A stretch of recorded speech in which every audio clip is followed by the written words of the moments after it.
ಉಡುಪಿ ಶಾಸಕ ಯಶಪಾಲ್ ಸುವರ್ಣ ರಾಹುಲ್ ಗಾಂಧಿ ವಿರುದ್ಧ ಹಾಕಿರುವ ಬೆದರಿಕೆ ಹಾಗೂ ಬಳಸಿರುವ ಅಸಂಬದ್ಧ ಪದಬಳಕೆ ವಿರುದ್ಧ ಉಡುಪಿ ಜಿಲ್ಲಾ ಕಾಂಗ್ರೆಸ್ ಪ್ರತಿಭಟನೆ ನಡೆಸಿತು.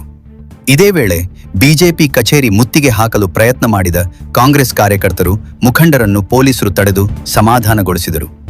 ವರದಿ ಹರೀಶ್ ದೇವಾಡಿಗ, ಟಿವಿ 10 ನ್ಯೂಸ್.